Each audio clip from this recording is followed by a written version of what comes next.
Dan waktu kemarin 3 jam bertemu Pak Prabowo, ini pertama kali saya spill di Uncensored, Pak Prabowo bilang saya ada penyesalan dia mengajak saya ke politik.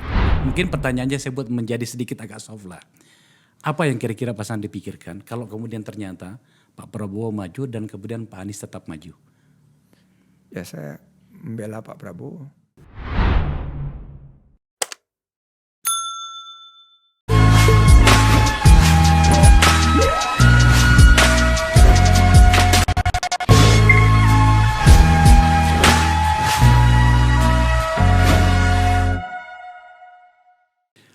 Selain soal capres yang memang sudah bertalu-talu sejak ya sekitar setahun yang lalu.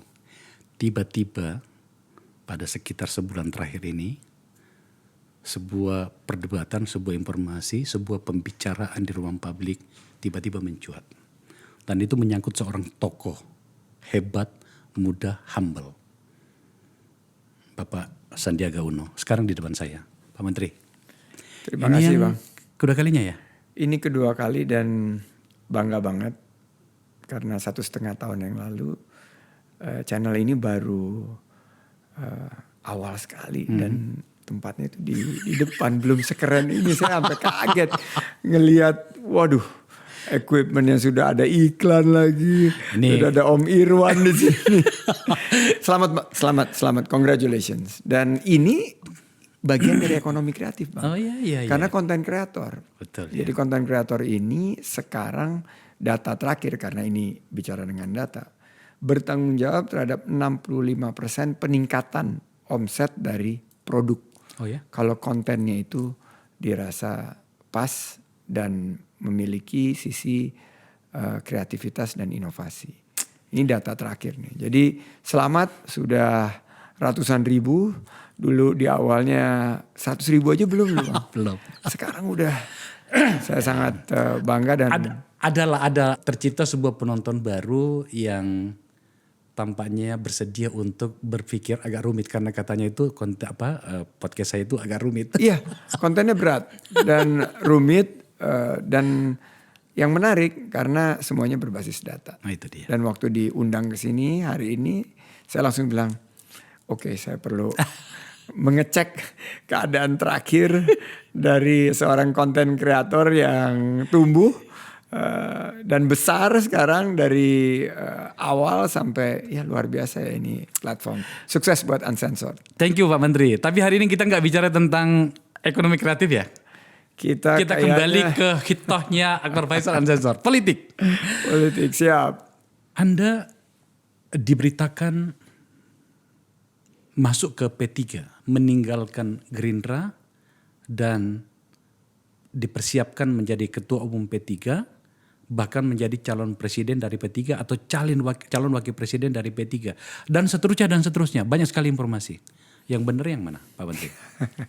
Di Uncensored Akbar Faisal ini saya ingin menyampaikan informasi yang betul-betul akurat dan terverifikasi, bahwa banyak kesalahpahaman, misinformasi yang akhirnya menimbulkan interpretasi. Okay. Dan akhirnya saya dipanggil oleh Pak Prabowo dan kita bicara 3 jam. Saya jelaskan bahwa ini saya kan sudah 2 tahun lebih di pemerintahan. Saya bergabung Desember 2020, ini 2023 nih 2 tahun jalan 3 tahun dan kita sudah masuk ke tahapan kontestasi demokrasi. Jadi mitra kami P3, kita mitra karena Komisi 10 juga banyak teman-teman P3, keluarga saya adalah simpatisan P3, terutama keluarga istri saya dari Betawi. Nah ini banyak undangan berkaitan dengan masih di dalam lingkup pariwisata dan ekonomi kreatif. Salah satunya waktu saya berkunjung di daerah dalam kunjungan kerja tuh ada beberapa undangan dan saya memenuhi karena memang yang mengundang itu mitra. Okay. Dan akhirnya cerita-cerita interpretasi seperti itu yang keluar. Saya menyampaikan bahwa berita-berita tersebut merupakan kalau boleh dibilang interpretasi dari beberapa pihak yang mungkin juga kalau dilihat karena kita jarang berkomunikasi saya sama Pak Prabowo itu, akhirnya banyak terjadi kesalahpahaman atau disalahartikan. Saya sampaikan bahwa Pak, saya ingin menyampaikan ke Bapak yang sebetulnya seperti apa. Dan beliau bisa menerima, kita bicara cukup panjang. Dan salah satunya adalah review setelah kita bergabung di pemerintahan selama beliau 3 tahun jadi menteri, saya 2 tahun. Seperti apa kemajuan, bagaimana aspirasi dari masyarakat, bagaimana kita bisa membandingkan dengan apa yang kita perjuangkan 2019. Nah, dia bilang bahwa ya undangan, apalagi kalau dari pondok pesantren dan kiai-kiai besar itu wajib hukumnya untuk datang. Apalagi kalau dari kalangan masyarakat yang berhubungan dengan tugas dan fungsi saya. Tapi ke depan saya diminta berkoordinasi. Dan itu akhirnya menjadi suatu kesepakatan. Dan ya mudah-mudahan ini bisa mengklarifikasi banyak berita-berita yang berseliweran, berita-berita yang mungkin dan saya memang nggak punya kesempatan untuk menjelaskan. Nah, kali ini di Uncensored saya bisa berikan penjelasan dan mudah-mudahan jadi clear. Artinya Pak Sandiaga Uno masih berada di Gerindra per detik ini? Masih berada di Gerindra sebagai kader. Ada pertimbangan saya mengundang Pak Sandi untuk berbicara tentang, tentu saja karena Anda seorang tokoh, seorang yang saya sukai secara personally, saya apresiasi secara profesional gitu ya, dan juga membicarakan tentang P3. Kenapa? Karena dalam catatan dan memori politik saya Pak Sandi, P3 itu harus terus berada di dalam pendaran politik kita. Meskipun saya bukan kader P3, tetapi dengan yang saya katakan tadi, catatan-catatan politik dan memori saya, tidaklah baik bagi kita secara psikologis kalau kemudian partai yang bertumbuh bersama bangsa ini dengan catatan yang demikian panjang, untuk kemudian karena sesuatu hal, maka kemudian dia harus berakhir. Bahasa yang pahit ini tidak menyenangkan sebenarnya. Tapi realitasnya hari ini seperti itu. Catatan di saya ini, tahun 2009, elektoralnya P3 itu 5,32%. Tapi kemudian tahun 2014 malah naik. Hampir 7%, 6,53%. Tetapi pada tahun 2019, hampir P3 tidak lolos ke parlemen. Pencapaiannya itu 5,32%, alias konversinya itu 19 kursi kalau saya tidak salah. Saya tidak ingin menjelaskan di sini apa penyebabnya pada saat itu. Saya sedang mengundang orangnya ke sini. Dalam hal ini mantan ketua umum. Tapi saya harus mengambil inisiatif untuk memberikan permakluman dan informasi kepada warga kita, kepada bangsa ini, bahwa ada sebuah partai politik yang punya catatan hebat, yang sedang mengalami kesulitan, kata yang tepatnya barangkali, dan itu sedapat mungkin mereka itu masih bisa berkiprah bersama kita. Maka kemudian ketika saya dengarkan informasi ini, sejujurnya saya berbahagia Pak Menteri. Saya tidak tahu. Mungkin karena saya merasa bersahabat dengan Anda, saya tahu bagaimana Anda berkomitmen pada sebuah tugas dan kesepakatan termasuk kesepakatan politik. Dan kemudian kedekatan saya dengan P3, setidaknya dengan seluruh pengurusnya yang memang saya kenal. Maka saya bahkan mau menjelaskan di sini bahwa pernah saya melakukan beberapa inisiatif. Mohon maaf, saya menggunakan waktu sedikit lebih banyak untuk menjelaskan ini. Supaya kemudian saya ingin meyakinkan Pak Sandi bahwa sebenarnya informasi itu saya pernah berpikir, semoga saja benar. Tapi kan sudah dijawab tadi ya. Yeah. Nah, Oke, katakanlah seperti itu, bahwa ternyata memang sekarang masih di Gerindra. Tapi lalu sebenarnya kalau boleh tahu Pak Sandi, apa yang Anda rencanakan dan atau apa yang dimintakan kepada Anda Oke, jadi untuk P3 maksud saya? jadi tadi abang udah flashback ya bahwa P3 ini bagian daripada pembangunan berbangsa dan bernegara, dan ini merupakan partai yang menjadi rumah besar ya. Iya, Dan dulu ada 3 partai, Betul. ada PDIP, ada Partai Demokrasi Indonesia, ada Golkar, dan ada P3. Dan saat saya pertama kali mencoblos tahun 87 waktu itu, ya P3 sangat kuat di Jakarta waktu itu. Ya, menguasai Jakarta, Mas. Menguasai Jakarta Oke. ya. Dan ya saya melihat bagaimana perjuangan dari tokoh-tokoh. Sudah pernah ada wakil presiden dari P3 Pak Hamzah Has.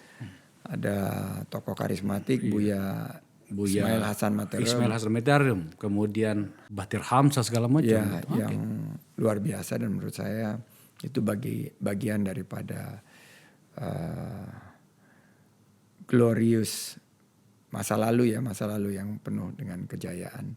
Jadi tentunya kalau kita lihat bangsa ini memiliki spektrum dari demokrasi dan politik yang sudah diwarnai oleh P3, dan saya sepakat kalau yang tadi disampaikan. Dan tentunya saat diundang di acara-acara tersebut, termasuk waktu Om saya masih memimpin, Om Suharto Monarva. Itu paman ya? Paman langsung. Jadi itu Om Harso itu adalah keponakan favorit dari nenek saya. Nenek saya itu Ruwaida Monoarfa. Oh. Orang Gorontalo. Wah, dekat banget ya. Ya, jadi waktu beliau undang, beliau sampaikan, Sandi kalau diundang-undang datanglah, bantu-bantu P3.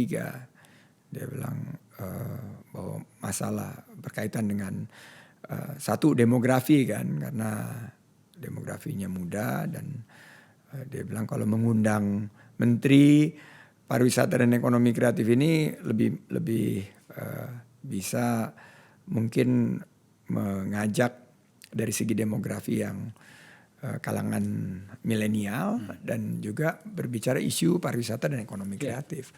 Dan memang acaranya dikemas seperti itu. Dan saya melihat bahwa ya ini memang tugas dan fungsi saya, dan satu Om yang mengundang, yang kedua juga mitra di DPR di Komisi 10. P3 salah satu yang ikut mengembangkan sektor pariwisata dan ekonomi kreatif. Jadi yang terpikir oleh saya seperti itu, bahwa ya memenuhi undangan, tapi pastikan ada dampaknya, dan ini positif. Dan P3 ini partai pendukung pemerintah, saya bagian dari pemerintah. Jadi selama waktu saya bisa saya luangkan, dan masih dalam tugas dan fungsi saya, karena ini nggak pernah keluar dari tusi saya hadiri gitu. Tapi memang ada internal pergantian. Setelah itu ketua umumnya berganti, sekarang PLT ketua umumnya juga senior saya, Pak Muhammad Mardiono ini di dunia usaha itu udah malang melintang, itu ibaratnya senior kita gitu loh. Tampaknya juga kedekatan secara psikologis sangat dekat ya? dekat, karena dulu waktu saya baru memulai usaha, salah satu yang saya pantau, karena beliau kan pengusaha sukses dari Banten. Dan beliau saya kenalnya bukan tokoh politik gitu. Dia itu adalah tokoh pengusaha, dan salah satu boleh dibilang pentolan daripada pengusaha di bidang logistik. Jadi kebetulan saya ingin mengembangkan bisnis di bidang logistik. Jadi kenalnya sudah lama sekali sama Pak Mar. Dan setelah berganti, Pak Mar nyampaikan ke saya, yuk kita terusin nih untuk beberapa kegiatan yang memang sudah dirancang sebelumnya bersama dengan Om Harso. Jadi saya sampaikan kepada teman-teman di sana, ya selama waktu saya juga memungkinkan, saya bersedia. Dan yang undang itu kiai-kiai yang sangat saya hormati. Oke. Yang kalau boleh dibilang pakunya dari perjuangan Islam yang rahmatan lil alamin di beberapa daerah kunci. Seperti di Aceh, di Sumatera Barat, juga di Riau. Ini tokoh-tokoh yang memang saya sangat hormati yang mengundang gitu. Nah memang karena minim penjelasan akhirnya seperti itu yang tersebar dan saya merasa bahwa ini saat yang tepat ya untuk memberikan informasi yang jelas. Dan kemarin Pak Prabowo juga udah manggil tokoh-tokoh partai, pimpinan-pimpinan, petinggi-petinggi Partai Gerindra dan sudah di brief hasil pertemuan kami dan mudah-mudahan ke depan bisa lebih dipahami dan saya akan terus berkoordinasi. Saya akan menggali varian-varian informasi tentang hal yang barusan Pak Sandi sampaikan. Tapi saya ingin sedikit bertanya tentang komunikasi dengan teman-teman elit di P3 itu sebenarnya seperti apa Pak Sandi? Apakah memang tawaran itu ada atau hanya semata ya sekedar komunikasi antar elit saja? Saya ingin memberikan bocoran dikit bahwa saya sebelum Pak Sandi datang kan ya kita juga punya teman-teman di sana ya. Tak tanya, sejujurnya harapan itu ada Pak Menteri. Ada 2 nama, Pak Erik dan Pak Sandi. Bahkan sebenarnya dari seorang tokoh elit partai itu mengatakan sejujurnya semangat teman-teman di P3 itu lebih bergelora ketika mengerucut nama Pak Sandi seperti pemberitaan ini. Kami ada potongan-potongan beritanya ya. Ini seperti ini gitu. Itu luar biasa dan memang ternyata terbaca di data saya ini pemilihnya P3 itu memang sedikit agak tua ya. 41 sampai 55 itu 31% pemilihnya P3. Kemudian yang terbesar kedua itu adalah 31 sampai 40 tahun, 30,56%. Artinya memang lebih senior lah, kita ganti kata tua gitu ya. Tetapi kata dia bergelora. Tidakkah itu perlu Pak Sandi pertimbangkan untuk sebuah penyikapan politik dan tidak hanya sekedar membantu tanda petik seperti kesepakatan dengan mungkin dengan presiden barangkali atau dengan Pak Prabowo? Jadi ya saya menyadari itu dan ini berangkat dari pengalaman saya di 2019. Okay. Waktu di 2019 itu kan posisi saya kader Gerindra. Dan saya diminta oleh Pak Prabowo untuk setelah diterima oleh partai-partai lain untuk mundur sebagai kader Gerindra.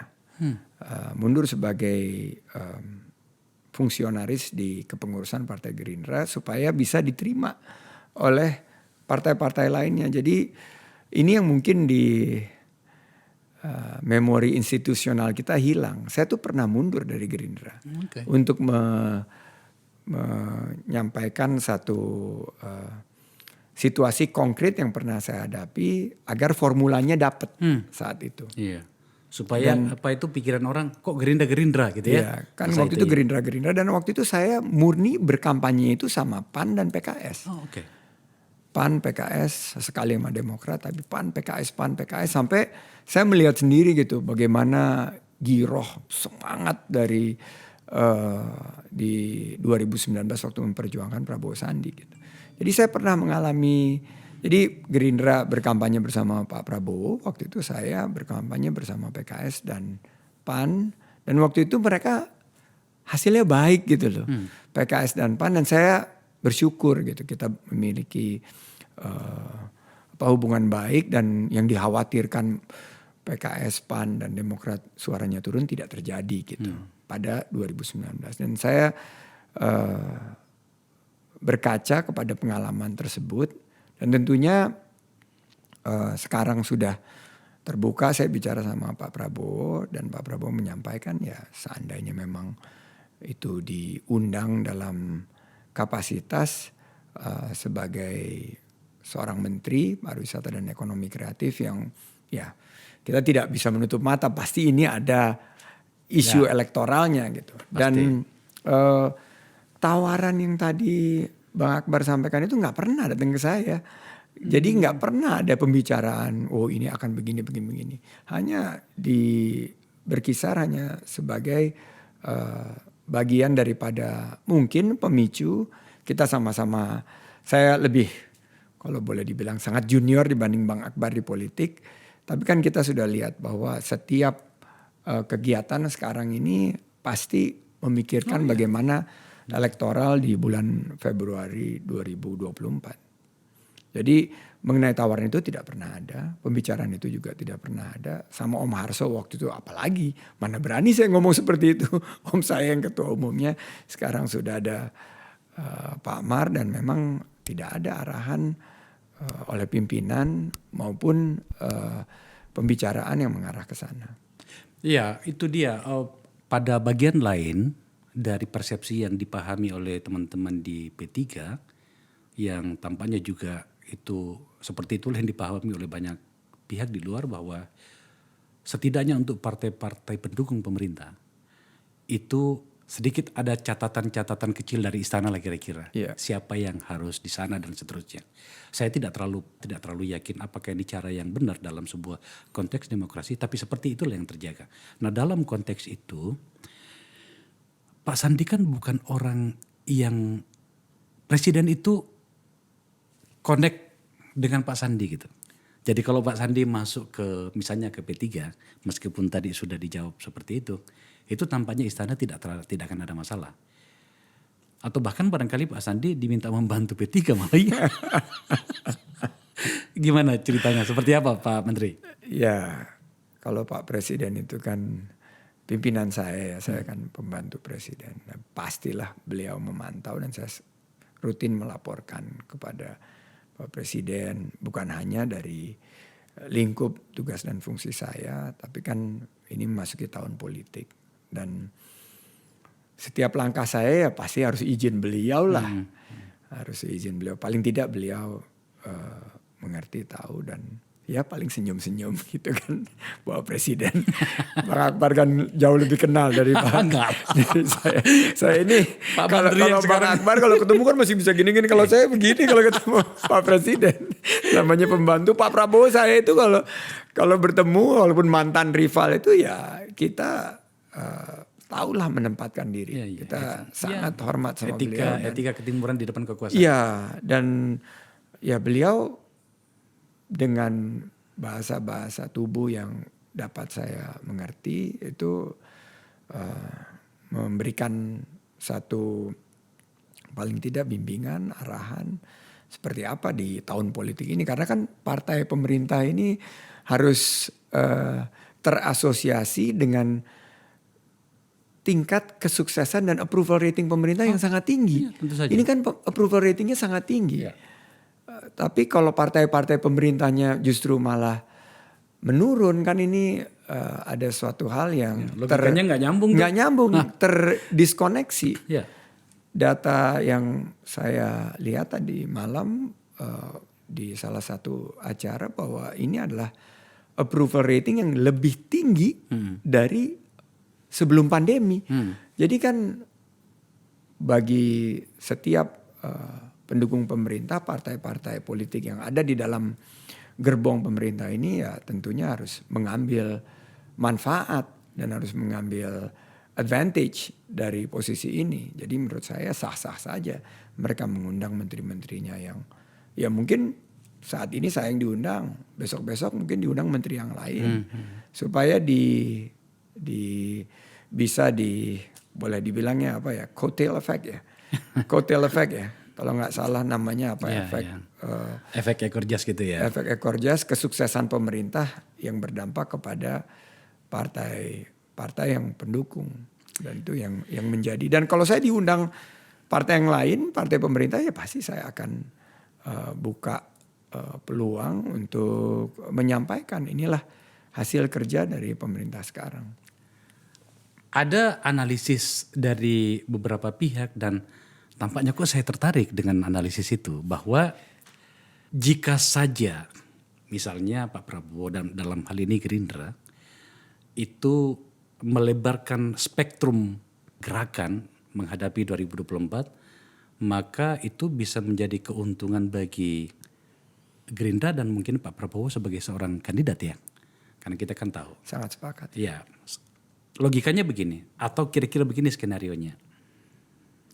Pak Prabowo maju insya Allah sebagai calon presiden dari Gerindra dan mungkin tinggal dengan satu partai. Siapa? Kita dengarkan PKB. Oke. Kalau kemudian Pak Sandi sebagai orang dekatnya Pak Prabowo masuk ke P3, apakah dalam konteks sebagai ketua umum, ya kan, terlepas soal mekanisme anggaran dasar, anggaran rumah tangga partai, atau mungkin dicalonkan oleh P3 sebagai cawapres dan kemudian kembalilah sejarah tentang Prabowo Sandi itu. Itu bisa menjadi sebuah catatan yang wow gitu ya. Bagaimana dengan misalnya dengan PKB, dengan Caimin? Ini hanya salah satu skenario saja. Kan dalam politik itu selalu ada jalan. Meskipun pada detik terakhir kan Pak Sandi kan memberikan jatah, nggak nyaman saya menyebut kata jatah ini, kepada Pak Anies kan. Di detik terakhir kan sebagai gubernur DKI pada saat itu. Anda yang menjelaskan kepada saya. Di Unsensor. Itu dia. Nah kembali pada yang tadi itu, tidakkah itu ada dalam pikiran Pak Sandiaga? Nah ini yang menjadi masalah. Karena waktu saya menjawab pertanyaan berandai-andai dan apalagi yang berkaitan dengan formula, ini yang menimbulkan misinterpretasi. Dan Pak Prabowo waktu bertemu clear bahwa urusan capres-cawapres itu urusan kami, urusan saya. Ya, dia bilang gitu. sebagai ketua umum. Ya sebagai ketua umum. Jadi menurut saya apalagi kita membicarakan P3, partai yang sekarang juga sudah memiliki kepemimpinan baru ini, saya nggak bisa berkomentar Bang mengenai itu. Tapi politik itu is always last minute. Dari pengalaman saya 2 kali kontestasi, politik is always last minute. Tapi ngurus rakyat itu minute to minute. Yeah. Jadi bahwa kita nanti akhirnya harus sama-sama di periode Oktober-November menentukan, para pimpinan dari partai politik itu menentukan. Disitulah formulanya akan diuji bahwa politik is always last minute. Sementara dari sekarang sampai akhir pemerintahan Kabinet Indonesia Maju ini di Oktober 2024, urusan kita ini nggak berhenti gitu. Minute by minute. Itu yang menarik dari seorang Pak Sandiaga Uno loh. Kata banyak orang lagi, saya lebih baik menggunakan penjelasan seperti itu. Anda itu selalu ditempatkan sebagai jalan atau pintu yang lain dari nama-nama yang sedang dibicarakan sekarang. Anies, Ganjar, Prabowo, even itu Mbak Puan, Pak Erlangga gitu. Dari catatan yang saya miliki dan saya agak percaya data saya ini, seperti biasanya kita di sini. Bicara dengan data. Bicara dengan data. Anda itu selalu dipersepsikan sebagai pintu lain yang menyenangkan untuk kerumitan-kerumitan politik itu tadi menyangkut dengan kandidasi untuk 2024. Yang ingin saya katakan dalam bahasa yang lebih sederhana, Anda disukai dan dipikirkan oleh banyak orang untuk menjadi kandidasi juga. Tetapi kan kemudian agak rumit ketika dimasukkan dalam format partai. Pak Sandi lewat mana, bagaimana dan bagaimana. Itu Pak Sandi melihatnya seperti apa? Kembali lagi dari pengalaman saya. Tokoh-tokoh pimpinan partai politik ini yang Bang Akbar pasti memiliki perhitungan sendiri dan pertimbangannya yang sangat luas lah. Mereka ini adalah boleh dibilang NKRI secara ada di tangan bapak-bapak dan ibu ini. Karena yang memilih nanti rakyat, tapi yang menentukan siapa yang harus dipilih itu kan. Oke. Jadi menurut saya sekali lagi di sini mungkin salah satu di Uncensored itu mungkin yang poin yang saya diingatkan oleh Pak Prabowo adalah trust me gitu loh. Oke. Trust me. Bahwa pimpinan partai politik itu akan mengambil tentunya yang terbaik buat bangsa dan negara. Dan seandainya ABC yang terjadi itu tentunya adalah setelah melalui pemikiran, pertimbangan, dan siapapun yang ada di posisi itu harus siap menerima. Pak Sandi kelihatannya saya tidak terlalu yakin apakah ini bahasa yang tepat dari saya kepada Anda. Tapi harus saya ungkapkan. Tampaknya pakewu politik Anda itu sangat tinggi sekali. Ya, saya berangkat dari pengalaman ibu saya seorang pakar etika. Itu guru saya. Jadi dia selalu ngingetin gitu loh. Setiap kali ada apa nih politik nih. Waktu dia kan sampai nangis-nangis waktu saya masuk politik. Dan waktu kemarin 3 jam bertemu Pak Prabowo, ini pertama kali saya spill di Uncensored. Pak Prabowo bilang saya ada penyesalan dia mengajak saya ke politik. Dia bilang mungkin tepatnya Anda tuh di bisnis ya. Karena di bisnis itu Anda lebih bisa boleh dibilang hitungannya tajam, membangun usaha dan lain sebagainya. Di politik ini kan sebetulnya nggak boleh terlalu pakewu kan. Ya benar nggak? Itu kata dia, kata Pak Prabowo. Oke. Jadi pakai bahasa Inggris. Jadi kalau saya ngomong sama dia mungkin 90% pakai bahasa Inggris. Dia bilang, intinya saya menyesal. Saya ada penyesalan gitu loh. I regret a little bit dragging you into politics. Wow. Itu dari Pak Prabowo Dari ya? Pak Prabowo. Memang dia yang mengajak Anda? Ya iyalah. Tanpa Pak Prabowo saya mungkin masih jadi pengusaha. Kan Pak Prabowo itu 2014 saya nggak berpartai. Tapi dia minta saya untuk menjadi jubir. Itu 2014. Itu langkah pertama saya melihat wah hingar-bingar seperti ini. 2015 saya dipanggil dan diminta beliau untuk memikirkan kepemimpinan di Jakarta. Karena saat itu baru saja diumumkan bahwa Basuki Cahayapurnama keluar dari Gerindra atau meninggalkan Gerindra gitu. Jadi dia langsung bilang ini kita harus switch gear. Dan waktu itu saya bilang Pak aduh. Dan saya diperkenalkan ke sebagai kader Gerindra itu di 2015. Ini pernah nggak Anda ungkapkan ke publik ini bahwa Anda diminta oleh Pak Prabowo masuk ke Pilkada DKI karena Pak Ahok meninggalkan Gerindra? Iya.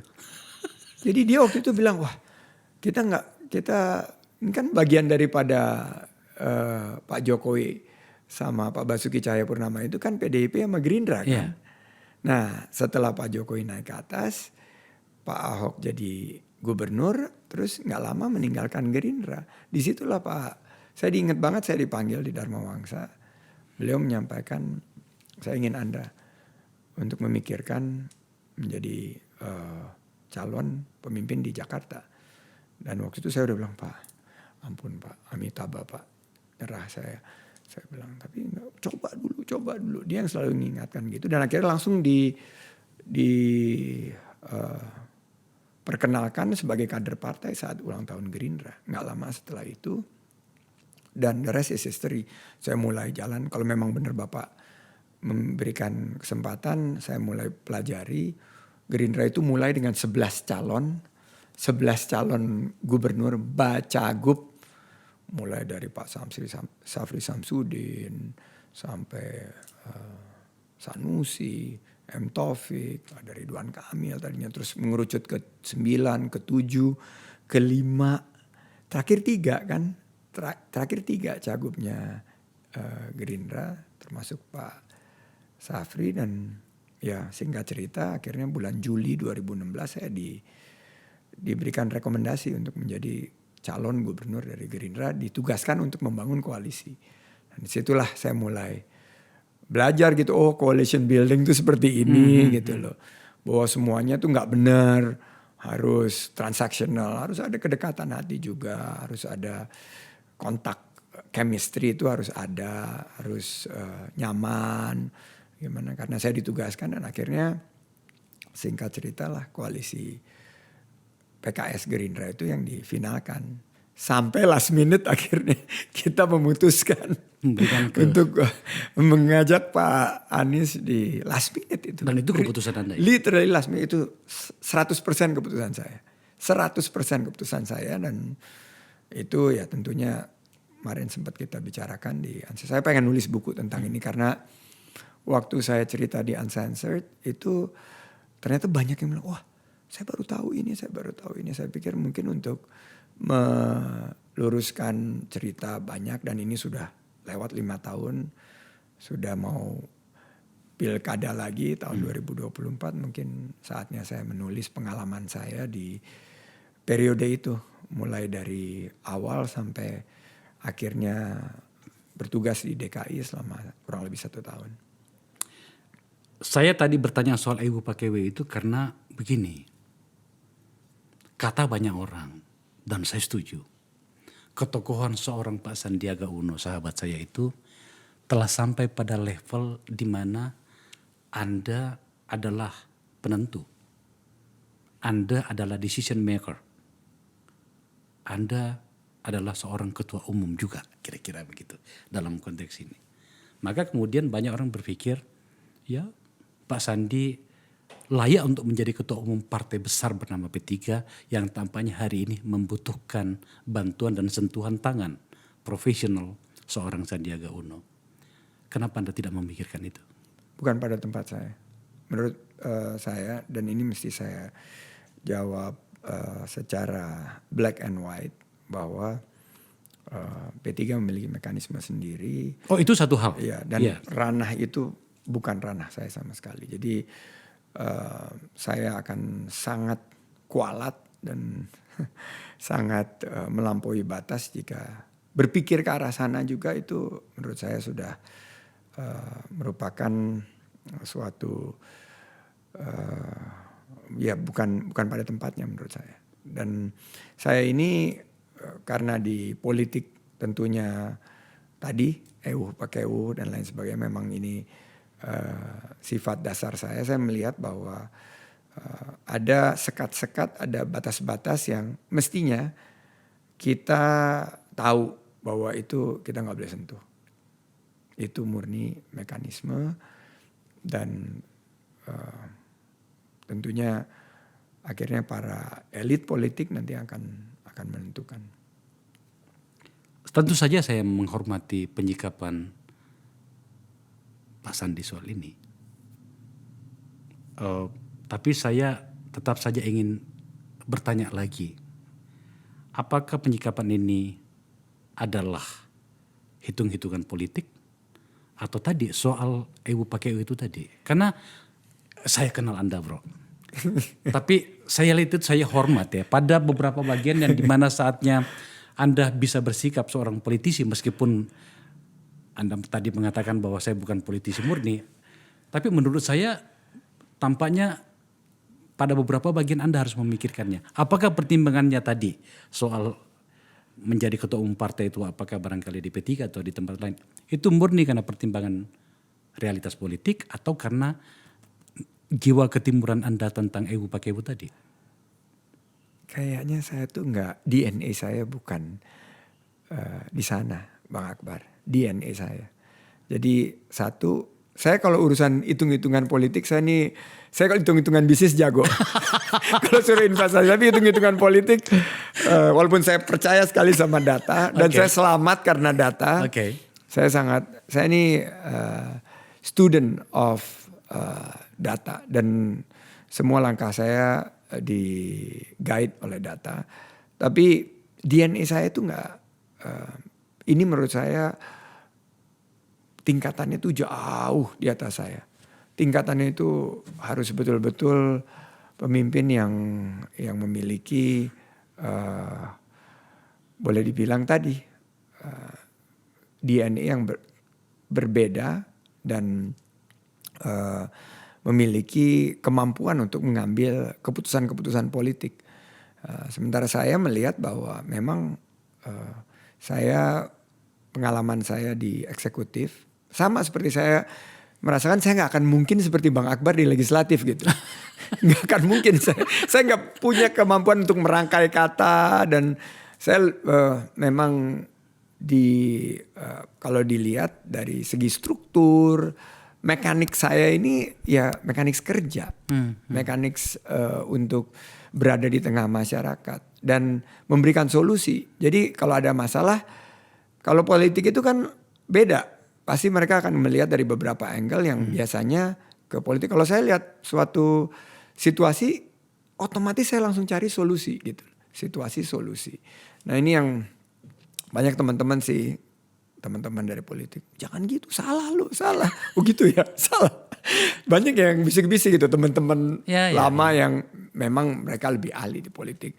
Kan suka menjadi penasehat terselubung kan mereka. Salah bro, jangan ke sana. Nah saya kesini, ini salah satunya pengen dengar juga nih pemikiran seorang Akbar Faisal. Tapi Pak Menteri, Anda mau mengakui atau tidak, leveling Anda itu di dalam politik itu sudah tak terbantahkan. Dan kadang-kadang seorang politisi itu tak bisa menolak pada realitas yang dia hadapinya atau dia berada di situ. Yang saya mau katakan adalah tadi seperti bahasa saya, Anda telah sampai pada tahapan di mana kemudian orang banyak berharap Anda mengambil sebuah keputusan yang mungkin tidak menyenangkan bagi Anda. Tapi demi kemaslahatan lebih banyak, maka saya gunakan bahasa tadi, tampaknya Anda harus memikirkannya. Gimana dengan itu? Respon ini ya akan mengakibatkan nanti dipanggil lagi untuk klarifikasi. Karena begini. Next subject please. Karena ya itu saya nggak paham apakah ini ada sangkutannya dengan yang bagian yang barusan saya sampaikan. Karena begini, mungkin saya berlebihan atau mungkin saya naif melihat penyikapan beberapa orang, setidaknya pada orang yang berada di sekitar Pak Prabowo maksud saya. Kita tidak pernah mendengarkan sikap Pak Prabowo menyangkut dengan posisi politik Mas Anies hari ini, Anies Baswedan. Dan lagi-lagi saya katakan, saya merasa kok mungkin tidak cukup fair saya mengajak Anda untuk berbicara soal ini. Tetapi ada bagian di mana kemudian saya merasa bahwa mungkin saja saya akan mendapat jawaban yang cukup dari Pak Sandi menyangkut Anda lah yang membawa dan atau memberikan nampan perak gubernur itu kepada Pak Anies. Nah, hari ini realitasnya Pak Anies akan maju. Setidaknya dari itu yang kita baca di ruang publik. Setidaknya melalui Partai Nasdem. Sementara Pak Prabowo juga akan maju. Saya tidak mengerti bagaimana psikologis kedua tokoh ini. Saya lebih tidak mengerti lagi apa yang Pak Sandi pikirkan menyangkut itu. Saya berharap sih ada jawaban dari saya soal itu di sini. Ya, jadi itu sedikit dibahas juga. Malam itu kan kita ketemu cukup panjang. Dan salah satu yang kita flashback adalah di momen malam itu. Waktu saya bersikeras untuk membawa Pak Anies di pencalonan di gubernur. Dan beliau menyatakan waktu itu kan, sambil senyum-senyum dia. Sambil senyum-senyum. Gimana Mas Andi? Jadi keputusan yang tepat atau tidak saat itu? Oke. Jadi ya kita sama-sama tahu. Dan Pak Prabowo itu negarawan ya. Jadi dia nggak pernah bicara jelek tentang orang gitu loh. Jadi tapi saya tahu itu teguran buat saya. Karena saya waktu itu kan nggak pede. Karena saya nggak pede dan saya hitung-hitungan politik itulah. Kalau hitung-hitungan politik yang jago kan bisa ngitung lebih baik. Tapi waktu itu saya ngitungnya lebih, mungkin saya boleh dibilang naif, boleh dibilang tidak berpengalaman. Tapi itu keputusan yang saya ambil yang akhirnya repercussionnya tuh sampai sekarang kan. Tapi inilah kenyataan atau realita politik sekarang. Saya nggak melihat Pak Prabowo khawatir atau Pak Prabowo menyalahkan situasi saat sebelumnya. Tapi ya beliau dan saya sangat setuju malam itu bahwa kita jangan sampai dipecah belah. Dia sampai mengutip bahwa bangsa kita 300 tahun lebih itu dikuasai karena divide et impera. Dia bilang, jadi kita sepakat ya San, jangan sampai kita dipecah belah. Yang kedua, kita sepakat mengusung semangat keberlanjutan pembangunan. Karena setelah kita review 3 tahun, apa yang sudah dilakukan oleh pemerintahan ini, bahwa Pak Jokowi dan pemerintahan-pemerintahan sebelumnya tentunya, itu harus mengusung tema keberlanjutan pembangunan. Jadi ada 2 nih kan, continuity sama change. Keberlanjutan atau perubahan. Kami berdua sepakat malam itu bahwa ini adalah tentang keberlanjutan. Ini adalah tentang percepatan. Dan ini adalah tentang rekonsiliasi. Sampai kita tuh bicara bagaimana potensi resiko polarisasi yang sangat tidak baik. Apalagi pagi itu kita melihat situasi di Brazil. Pas malamnya saya ketemu Pak Prabowo itu di Brazil itu sampai ada terjadi sama seperti yang di Amerika dan lain sebagainya. Jadi kita melihat dengan strategi Pak Jokowi untuk mengundang kita ini, paling tidak ada satu harapan bahwa ke depan bahwa ya kontestasi demokrasi ini tidak terlalu terpolarisasi dan tidak terlalu terpecah belah. Semuanya nanti juga akan memberikan yang terbaik, siapapun yang terpilih akan didukung oleh talenta-talenta terbaik bangsa. Nah itu yang kita sepakat. Dan menurut kami waktu itu bahwa 3 tahun kita ada di pemerintahan, banyak kemajuan. Tapi memang ada isu-isu seperti harga pangan yang masih mahal, biaya hidup yang berat, lapangan kerja yang belum tercipta. Ada beberapa eksekusi dari kebijakan besar ini yang harus lebih dikalibrasi sehingga lebih bisa berdampak kepada lapangan kerja bagi masyarakat, biaya hidup yang lebih terjangkau. Nah kita sepakat bicara isu-isu besar seperti itu, nggak spesifik tentang orang, tidak menyebut nama, malah kita berbicara kerangka besar karena memang itulah. Kan kita bicara mengenai gagasan di 2024 itu sebelum sosoknya ditentukan kan adalah gagasannya dulu. Gagasannya apa? Dan kita sepakat bahwa waktu itu malam itu kita berbicara mengenai keberlanjutan pembangunan. Jawaban yang bagus meskipun sebenarnya saya tidak puas dengan jawabannya. Ya Bang Akbar bisa nanti setelah saya nggak di sini bisa menyimpulkan sendirilah. Tapi ada diskusi-diskusi yang seperti itu, tapi rasanya nggak pas kalau di. Iya tentu saja, iya. Saya akan bertanya hal yang sedikit strike to the point. Pak Menteri boleh jawab, boleh tidak. Menyangkut dengan yang tadi itu. Karena ini jujur saja agak banyak mendapatkan porsi pembicaraan di ruang publik. Menyangkut kedua tokoh ini maksud saya. Pak Prabowo dan Pak Anies. Di mana kemudian Pak Sandi ada pada bagian terbaik dari relasi antara mereka. Maka kemudian menurut saya tidaklah terlalu berlebihan kalau saya tanya Pak Sandi. Mungkin pertanyaannya saya buat menjadi sedikit agak soft lah. Apa yang kira-kira Pak Sandi pikirkan kalau kemudian ternyata Pak Prabowo maju dan kemudian Pak Anies tetap maju? Ya saya membela Pak Prabowo. As simple as that. Karena saya melihat bagaimana perjuangan beliau dari awal. Saya melihat konsistensinya terhadap NKRI. Dan tentunya saya pernah bermitra juga sama Pak Anies. Dan saya bisa membandingkan Pak Prabowo dan Pak Anies sebagai mitra saat pencalonan. Bersama Pak Anies kita berhasil memenangkan kontestasi, bersama Pak Prabowo kita belum berhasil. Dan mungkin itu yang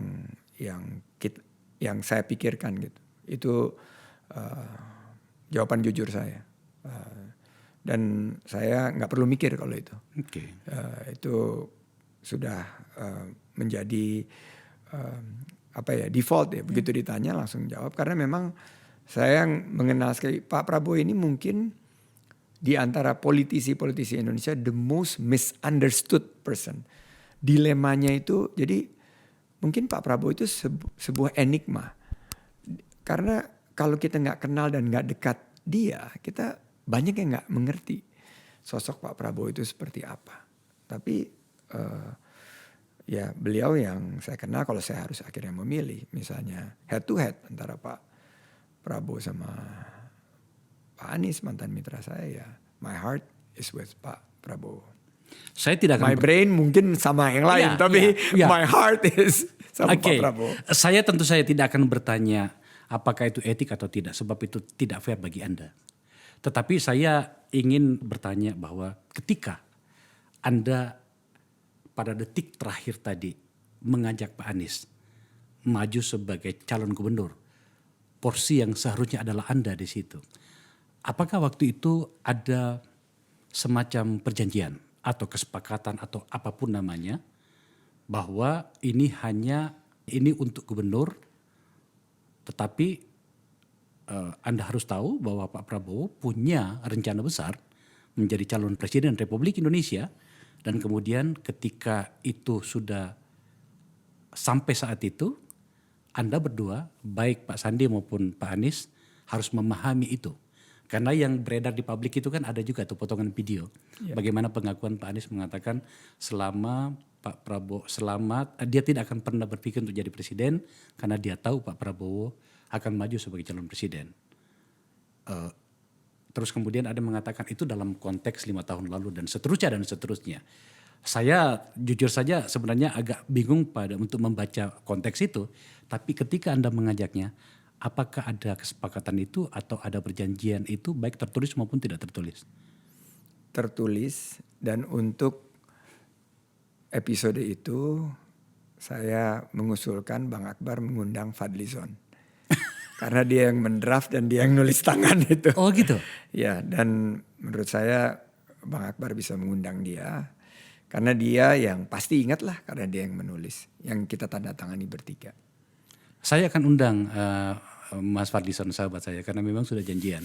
tapi kalau boleh, nggak tahu dia berani nggak ngomong tentang itu. Tapi rasanya lebih pas dia yang menyampaikan, karena dia yang terus terang waktu itu sempat ada kebuntuan. Dan sosok Fadlizon itu yang mungkin cukup sentral untuk akhirnya melihat, merumuskan dan meramu dari 3 kubu itu. Waktu itu kan ada saya, ada Pak Prabowo dan ada Pak Anies, dan dia yang meramu itu dalam sebuah perjanjian yang dia tulis tangan sendiri. Saya akan mengundang Pak Fadlizon, tapi kalau boleh tahu kira-kira seperti apa? Apakah seperti yang saya bayangkan tadi, saya sampaikan tadi, atau gimana? Detailnya nanti Pak Fadli, tapi memang ada beberapa poin dan ini cukup menurut saya cukup detail. Apa yang disepakati, dan termasuk juga berkaitan dengan, karena itu kan di awal dari koalisi dan di awal daripada penentuan paslon kan. Jadi juga melingkupi tahapan-tahapan ke depan. Jadi saat itu saya sendiri nggak megang itu kopinya, kalau nggak salah ada di berangkasnya Pak Fadli atau Pak Prabowo. Wow, kita nggak pernah tahu cerita ini. Iya, ada itu, dan menurut saya itu nanti kalau Pak Fadli bisa bicara, merupakan suatu tambahan informasi yang menurut saya konteksnya sangat tepat kalau misalnya nanti dibicarakan sebagai suatu diskursus, sebagai bagian daripada pendidikan politik. Betul. Tapi itu pasti ada ya? Pasti ada. Pak Menteri, makasih ya. Saya yang makasih nih. Ini mudah-mudahan ini banyak yang nonton, karena kalau nonton kan tambah lagi nanti iklan-iklannya di sini. Karena ini 45 menit diskusi kita. Saya dengan tamu-tamu saya itu diskusi, Pak Menteri. Bukan wawancara tapi diskusi.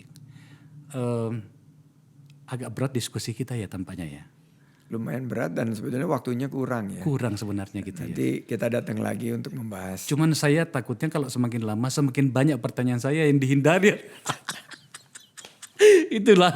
Tapi apapun namanya saya selalu enjoy, senang berdiskusi dengan Pak Sandi. Wajar jika kemudian banyak orang yang menyukai Anda. Terima kasih Pak Akbar dan sukses untuk Akbar Faisal Uncensored, bicara dengan data. Baik, terima kasih. Pemirsa, ya, itu diskusi saya dengan Menteri Pariwisata dan Ekonomi Kreatif. Seorang tokoh muda, tokoh politik sekarang bahkan Bapak Sandiaga Uno.